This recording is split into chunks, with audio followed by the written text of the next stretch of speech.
વડાપ્રધાન નરેન્દ્ર મોદીએ વાવથરાથી ₹891 કરોડના રેલવે પ્રકલ્પોનું કર્યું લોકાર્પણ.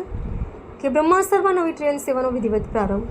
ઉત્તર ગુજરાતના વિકાસને મળી નવી ગતિ. કે બ્રહ્મા હિંમતનગર બ્રોડગેજ લાઇન પર પ્રથમ ટ્રેનનું વડાપ્રધાન દ્વારા વર્ચ્યુઅલી પ્રસ્થાન. રેલવેના આધુનિકરણથી આદિજાતિ વિસ્તારોમાં વેપાર અને પર્યટનને વેગ મળશે. સ્થાનિકોમાં ખુશીનો માહોલ. આ સમગ્ર વિસ્તારના આર્થિક અને સામાજિક વિકાસના દ્વાર ખોલનારી ઘટના. સાંસદ શ્રીમતી શોભનાબેન બારૈયા. સ્થાનિક ખેડૂતો અને વેપારીઓ પોતાનો માલ સામાન અમદાવાદ જેવા મોટા બજારો સુધી સરળતાથી પહોંચાડી શકશે. સાંસદ શ્રીમતી રમીલાબેન બારા. ભારતીય રેલવેના આધુનિકરણ, ક્ષમતા વિસ્તાર અને પ્રાદેશિક સંતુલિત વિકાસ વિઝનને સાકાર કરવાની દિશામાં એક મહત્વપૂર્ણ કદમ ઉઠાવતા વડાપ્રધાન નરેન્દ્ર મોદીના હસ્તે ગુજરાતમાં ₹891 કરોડના વિવિધ રેલવે પ્રકલ્પોનું લોકાર્પણ કરી રાષ્ટ્રને સમર્પિત કરવામાં આવ્યા છે. વડાપ્રધાનશ્રીના અધ્યક્ષસ્થાને મુખ્ય કાર્યક્રમ બનાસકાંઠાના વાવથરા ખાતે આયોજિત કરવામાં આવ્યો હતો, જ્યાંથી તેમણે વર્ચ્યુઅલ માધ્યમથી કે બ્રહ્મા હિંમતનગર બ્રોડગેજ લાઇન પર નવી ટ્રેન સેવાનું પ્રસ્થાન કરાવી ઉત્તર ગુજરાતના પરિવહન ક્ષેત્રે નવા અધ્યાયનો પ્રારંભ કરાવ્યો હતો. આ ઐતિહાસિક અવસર નિમિત્તે ખેડબ્રહ્મા રેલવે સ્ટેશન ખાતે જિલ્લા કક્ષાનો વિશેષ કાર્યક્રમ યોજાયો હતો. સાબરકાંઠા લોકસભાના સાંસદ શ્રીમતી શોભનાબેન બારૈયાની પ્રેરક ઉપસ્થિતિમાં યોજાયેલા આ કાર્યક્રમમાં ખેડબ્રહ્મા હિંમતનગર અમદાવાદ વચ્ચેની નવી ટ્રેન સેવાને આવકારવા માટે મોટી સંખ્યામાં નાગરિકો ઉમટી પડ્યા હતા. આ નવી રેલવે સેવા શરૂ થવાથી ખેડબ્રહ્મા અને આસપાસના અંતરિયાળ વિસ્તારોના હજારો મુસાફરોની વર્ષો જૂની માંગણી પૂર્ણ થઈ છે.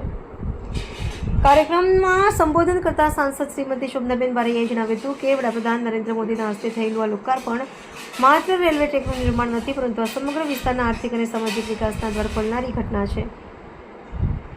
બ્રોડગેજ લાઇન કાર્યરત થવાથી હવે અમદાવાદ સુધીની મુસાફરી અત્યંત સુખદ, સુરક્ષિત અને ઝડપી બનશે. આ સુવિધાનો સીધો લાભ સ્થાનિક વિદ્યાર્થીઓ, મધ્યમ વર્ગના પરિવારોને, ખાસ કરીને યાત્રાધામ અંબાજીના દર્શને આવતા શ્રદ્ધાળુઓને મળશે. આ પ્રસંગે સાંસદ શ્રીમતી રમીલાબેન બારાએ વડાપ્રધાનના વિસ્તરણની નેતૃત્વની પ્રશંસા કરતા જણાવ્યું કે ખેડબ્રહ્મા હિંમતનગર લાઇનનું બ્રોડગેજનું ઉત્પાદન આદિજાતિ વિસ્તારોમાંથી આર્થિક સમાન સાબિત થશે. નવી ટ્રેન સેવા શરૂ થવાથી સ્થાનિક ખેડૂતો, પોતાના પેદાશો અને વેપારીઓ પોતાનો માલ સામાન અમદાવાદ જેવા મોટા બજારો સુધી સરળતાથી પહોંચાડી શકશે, જેનાથી પ્રાદેશિક અર્થતંત્રને નવી મજબૂતી મળશે. ધારાસભ્ય શ્રી વીડી ઝાલાએ પણ આ પ્રોજેક્ટને ખેડબ્રહ્મા વિસ્તારની પ્રગતિની જીવાદોરી ગણાવી હતી. ખેડબ્રહ્મા અને હિંમતનગર વચ્ચેની રેલ લાઇન શરૂ થતાં સ્થાનિકોમાં ખુશીનો માહોલ જોવા મળ્યો હતો.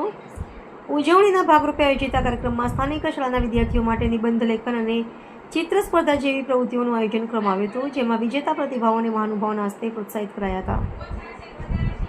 આ ગરિમામય કાર્યક્રમમાં જિલ્લા કલેક્ટર લલિત નારાયણસિંહ સાધુ, જિલ્લા વિકાસ અધિકારી શ્રી હર્ષદ વોરા, રેલવે એડીઆઈ શ્રી મંજુ મીના, પૂર્વ સાંસદ શ્રી દીપસિંહ રાઠોડ, પૂર્વ ધારાસભ્ય શ્રી મહેન્દ્રભાઈ પટેલ સહિતના અગ્રણીઓ અને વહીવટી અધિકારીઓ ઉપસ્થિત રહ્યા હતા. રિપોર્ટર ચંદ્રશેખર ભાવસાર, ખેડબ્રહ્મા. માતાજીના સાનિધ્યમાં ખૂબ એક ઐતિહાસિક ઘટના કહી શકાય એવો આજે કાર્યક્રમ છે.